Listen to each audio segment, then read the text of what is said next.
തൃശൂർ പെരിഞ്ഞനത്തെ ഹോട്ടലിൽ നിന്ന് ഭക്ഷ്യവിഷബാധയേറ്റ് സ്ത്രീ മരിച്ചതിൽ പോലീസ് അസ്വാഭാവിക മരണത്തിന് കേസെടുത്തു. പെരിഞ്ഞനം കുറ്റിലക്കടവ് സ്വദേശി ഉസൈബ ഇന്നലെ പുലർച്ചെയാണ് മരിച്ചത്. ഹോട്ടൽ ജീവനക്കാരുൾപ്പെടെ 182 പേരാണ് ഭക്ഷ്യവിഷബാധ ലക്ഷണങ്ങളോടെ ചികിത്സ തേടിയത്. തൃശൂർ കോർപ്പറേഷൻ പരിധിയിലെ വിവിധ ഹോട്ടലുകളിൽ നിന്ന് പഴകിയ ഭക്ഷണം പിടികൂടി.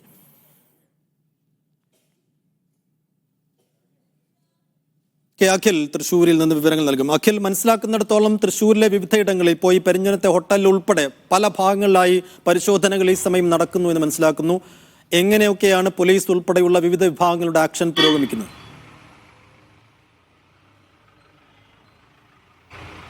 സൈഫുദ്ദീൻ, ഈ ഭക്ഷ്യസുരക്ഷാ വകുപ്പിന്റെ നേതൃത്വത്തിൽ, അതായത് ഇന്നലെ ജില്ലാ കളക്ടർ ഒരു അടിയന്തര യോഗം വിളിച്ചു ചേർത്തിരുന്നു. ഈ അടിയന്തര യോഗത്തിൽ ഇത്തരത്തിൽ ഭക്ഷ്യസുരക്ഷാ വകുപ്പിന്റെ നേതൃത്വത്തിൽ വിവിധ സ്ഥലങ്ങളിൽ പരിശോധന നടത്തണം. പരിശോധന നടത്തിയ ഉടൻ തന്നെ അറിയിക്കണം. അതായത് ആരോഗ്യവകുപ്പിൽ ആശുപത്രിയിൽ ഇത്തരത്തിൽ ഭക്ഷ്യവിഷബാധ സംബന്ധിച്ച അസുഖമായി എത്തുന്നവരുണ്ടെങ്കിൽ ഉടൻ തന്നെ പേര് മറക്കണം തുടങ്ങിയ നിർദ്ദേശങ്ങൾ നൽകിയിരുന്നു. അതിന്റെ അടിസ്ഥാനത്തിലാണ് ഇന്നിപ്പോൾ ഈ തൃശൂർ കോർപ്പറേഷനിൽ ഭക്ഷ്യസുരക്ഷാ വകുപ്പ്, തൃശൂർ കോർപ്പറേഷന് കീഴിലെ ഭക്ഷ്യസുരക്ഷാ വകുപ്പ് നടത്തിയ പരിശോധനയിൽ 10ഓളം ഹോട്ടലുകളിൽ നിന്നായി പഴകിയ ഭക്ഷണങ്ങൾ പിടികൂടിയത്. വിവിധ തരത്തിലുള്ള ഭക്ഷണങ്ങൾ പിടികൂടിയിട്ടുണ്ട്. ഇത് കോർപ്പറേഷന് മുൻപിൽ തന്നെ ഒരു സ്ക്രീൻ ചെയ്ത്, അതായത് കാണുന്ന രീതിയിൽ തന്നെ വെച്ചിട്ടുണ്ട്. ആ സ്ഥലങ്ങളിലെല്ലാം തന്നെ ഏതൊക്കെ ഹോട്ടലുകളിൽ നിന്നാണ് ഈ പഴകിയ ഭക്ഷണങ്ങൾ പിടികൂടിയിട്ടുള്ളത് എന്ന് കൃത്യമായി തന്നെ എഴുതി വെച്ചിട്ടുണ്ട്. പാർക്ക് ഹോട്ടലിൽ നിന്നും പിടികൂടിയ മീന്, അതുപോലെ തന്നെ ചുരുട്ടി ടീ ഷോപ്പിൽ നിന്നും പിടികൂടിയ നൂഡിൽസ്, അതുപോലെ കറികൾ, ചിക്കൻ, ബീഫ്, അതുപോലെ തന്നെ വറുത്ത ചിക്കൻ കുക്കഡോർ ഹോട്ടലിൽ നിന്നും പിടികൂടിയതാണ്. അതുപോലെ തന്നെ പഴകിയ മന്തി റൈസും മുട്ടയും വളരെ അതിൻ്റെ ആ ഒരു അവസ്ഥ തന്നെ നമുക്ക് കാണാൻ സാധിക്കുന്നു.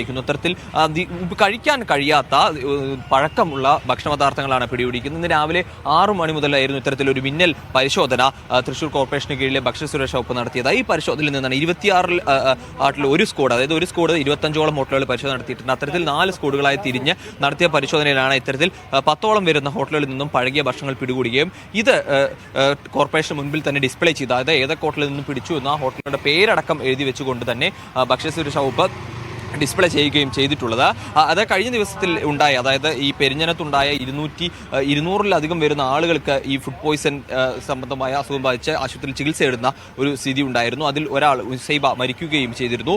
അതിന്റെ അടിസ്ഥാനത്തിൽ ജില്ലാ കളക്ടർ അടിയന്തര യോഗം വിളിച്ച് എടുത്ത തീരുമാനത്തിന്റെ അടിസ്ഥാനത്തിലാണ് ഇത്തരത്തിൽ വ്യാപകമായി പരിശോധനകൾ ഫുഡ് സേഫ്റ്റി വകുപ്പ് നടത്തിയത്. മിന്നൽ പരിശോധനകളായിരുന്നു, ഒരു മുന്നറിയിപ്പുമില്ലാതെ പെട്ടെന്ന് കാര്യചലന പരിശോധന. ഇത് ഇനിയും തുടരുമെന്നുള്ള കാര്യം തന്നെയാണ് തൃശൂർ കോർപ്പറേഷൻ മേയർ അറിയിക്കുകയും ചെയ്തത്. ഈ പെരിഞ്ഞനത്തെ കേസിൽ എന്തായാലും പോലീസ് ഇപ്പോൾ അസ്വാഭാവിക മരണത്തിന് കേസെടുത്തിട്ടുണ്ട്. അതൊരു സ്വാഭാവിക നടപടിക്രമമാണ്. ഇത്തരത്തിലൊരു മരണം ഉണ്ടാകുമ്പോൾ എടുക്കുന്ന സ്വാഭാവിക നടപടിക്രമമാണ്.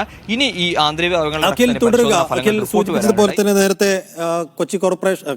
Thrissur corporation mayor M K വർഗീസിന്റെ പ്രതികരണം ഇക്കാര്യത്തിൽ വന്നിരുന്നു. അതിലേക്ക് പോകുന്നതിന് ശേഷം അഖിലേക്ക്. ഹോട്ടലുകളൊക്കെ വളരെ അടിയന്തരമായി പരിശോധന നടത്തണം. ഒപ്പം തന്നെ ഇന്നലെയും മെനിഞ്ഞാന്നായിട്ടാണ് നമുക്കറിയാം ഈ പറയുന്ന കുഴിമന്തി കഴിച്ചുകൊണ്ട് ഒരു സ്ത്രീ മരിച്ചു എന്നതിൻ്റെ ഭാഗമായും തൃശ്ശൂർ ജില്ലയ്ക്കകത്തും തൃശ്ശൂർ കോർപ്പറേഷൻ്റെ പരിസരത്തുമൊക്കെ കളക്ടറും ഞാനും കൂടി എടുത്തൊരു തീരുമാനത്തിൻ്റെ ഭാഗമാണ് എല്ലാ ആഴ്ചയും ഡ്രൈവ് നടത്താൻ തീരുമാനിച്ചു. രാത്രിയും പകലും ഇത് കണ്ടിന്യൂ തുടരും. അതിനകത്തുനിന്ന് പിടിച്ചെടുത്തിട്ടുള്ള ഹോട്ടലുകളുടെ അതുപോലെ തന്നെ തട്ടുകടകളിലേക്ക് ഭക്ഷണമാണ് വന്നു ചേർന്നിരിക്കുന്നത്. കാരണം നമ്മളിത് മനസ്സിലാക്കേണ്ടത് ഒരു വിട്ടുവീഴ്ചയും ഇതിൻ്റെ കാര്യത്തിൽ നമുക്കില്ല. കാരണം ഭക്ഷണം നല്ലത് കൊടുക്കണം. ഏത് ഹോട്ടലുകാരനായാലും എത്ര വലിയവനായാലും ഞങ്ങൾ ഇത് അന്വേഷിക്കാൻ തന്നെയാണ് തീരുമാനം. ഇന്നലെ പോയപ്പോൾ സെക്രട്ടറി അടക്കമാണ് മുന്നോട്ട് വെച്ചിട്ടുള്ളത്. ഞങ്ങളുടെ ഇതിൻ്റെ കോർപ്പറേഷൻ്റെ ഹെൽത്ത് സൂപ്രണ്ടും ഒപ്പം ഉണ്ടായിരുന്നു. എല്ലാവരും സംയുക്തമായി തന്നെ ഈ പ്രവൃത്തി ഇനി ആഴ്ചയിൽ ഒരു പ്രാവശ്യം എല്ലാ ഹോട്ടലുകളിലും നമ്മൾ കയറും. ഒപ്പം തന്നെ 79 സ്ഥലത്ത് കണ്ടുകെട്ടി 49 പേർക്ക് ഇപ്പോൾ നോട്ടീസ് കൊടുത്തിട്ടുണ്ട്. അവരിൽ നിന്നും 1 ലക്ഷം രൂപയുടെ പൈസ നമ്മൾ ഇപ്പോൾ എടുത്തിട്ടുണ്ട്. ഇത് കണ്ടിന്യൂ ആയി ഡ്രൈവ് തുടങ്ങും. തൃശ്ശൂരിനകത്ത് വരുന്നവർക്ക് നല്ല ഭക്ഷണം കൊടുക്കേണ്ട ഉത്തരവാദിത്വം കോർപ്പറേഷനും കൂടിയുണ്ട് എന്നുള്ളത് ബോധ്യപ്പെട്ടതിൻ്റെ ഭാഗമാണ് ഇതുപോലെ ഡ്രൈവ് നടത്തുന്നത്. തൃശൂർ കോർപ്പറേഷൻ മേയറുടെ പ്രതികരണമാണ് കണ്ടത്. വീണ്ടും അഖിലിലേക്ക്. അഖിൽ, ഇതിപ്പോൾ അങ്ങേറ്റം ഗൗരവതരത്തിലുള്ള സംഭവമാണ്. പലയിടങ്ങളിലായി ഇപ്പോൾ ഭക്ഷ്യവകുപ്പും മറ്റു വിഭാഗങ്ങളൊക്കെ പരിശോധന നടത്തുന്നുണ്ട്. 180ഓളം പേർ ചികിത്സ തേടിയത് ഒറ്റ റെസ്റ്റോറൻറ്റിൽ നിന്ന് ഭക്ഷണം കഴിച്ചവരാണെന്നാണ് മനസ്സിലാക്കുന്നത്. ഇപ്പോൾ ഈ മരിച്ച സ്ത്രീ അടക്കം ഭക്ഷണം കഴിച്ചത് പെരിഞ്ഞനത്തെ ഹോട്ടലിൽ നിന്നാണ്. അപ്പോൾ ഈ പെരിഞ്ഞനത്തെ ഹോട്ടലിൽ ഈ ഭക്ഷ്യവിഷബാധയ്ക്ക് കാരണമായ ഭക്ഷണത്തിന് എന്താണ് സംഭവിച്ചതെന്നുള്ളൊരു കൃത്യമായ ഫൈൻഡിങ്ങിലേക്ക് ഭക്ഷ്യവകുപ്പ് കടന്നിട്ടുണ്ടോ? എന്താണ് അവിടെ ഉണ്ടായതെന്നുള്ളൊരു കൃത്യമായ സ്ഥിരീകരണം എന്താണ്? സൈഫുദ്ദീൻ, അതിലൊരു കൃത്യമായിട്ടുള്ളൊരു ഇതിലേക്ക്, അതായത് ഈ പരിശോധന ഫലങ്ങൾ വരാത്തതുകൊണ്ട് തന്നെ ഏതിൽ നിന്നാണ് കൃത്യമായ ഒരു കണ്ടെത്തലിലേക്ക് എത്തിയിട്ടില്ല. ഈ ചികിത്സ തേടിയ ആളുകളെല്ലാം പറയുന്നത് ഈ ഹോട്ടലിൽ നിന്നും മന്തി കഴിച്ചവരാണ് എന്നുള്ള കാര്യമാണ്. ഈ ചികിത്സ തേടിയ ആളുകളെല്ലാം തന്നെ പറയുന്നുണ്ടായിരുന്നത്. അവർ മന്തിയാണ് ഈ എല്ലാവരും കഴിച്ചത്, ഒന്നല്ലെങ്കിൽ വീട്ടിലേക്ക് വാങ്ങിക്കൊണ്ടുപോയത്, അല്ലെങ്കിൽ ഹോട്ടലിൽ വെച്ച് ഭക്ഷണം കഴിച്ചവരെ. എന്തിനാ ഹോട്ടലിലെ ജീവനക്കാർക്ക് പോലും സമാന രീതിയിൽ രോഗലക്ഷണങ്ങൾ കാണിക്കുകയും ആശുപത്രിയിൽ ചികിത്സ തേടുകയും ചെയ്യുന്ന ഒരു സാഹചര്യം കൂടി ഉണ്ടായി എന്നുള്ളതാണ് ഏറ്റവും പ്രധാനപ്പെട്ട കാര്യം എന്ന് പറയുന്നത്. അപ്പോൾ അത്തരത്തിൽ ഈ ഭക്ഷ്യസുരക്ഷാ വകുപ്പ് ഈ ഫുഡ് സാമ്പിളുകളൊക്കെ ശേഖരിച്ചിരുന്നു. അതുപോലെ തന്നെ ഈ ചികിത്സ തേടിയ ആളുകളിൽ നിന്നൊക്കെ സാമ്പിൾ ശേഖരിച്ച് ഇത് പരിശോധനയ്ക്ക് അയച്ചിട്ടുണ്ട്.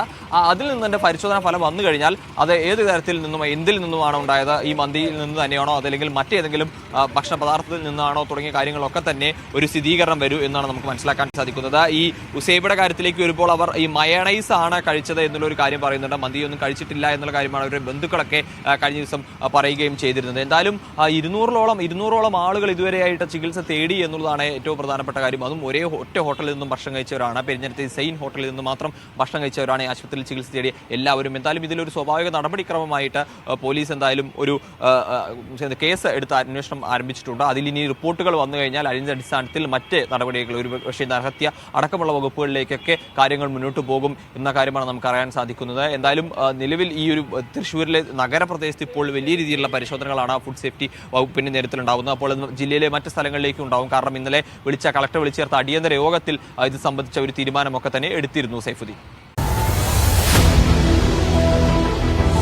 എണ്ണിപ്പറയും ഓരോ വോട്ടും.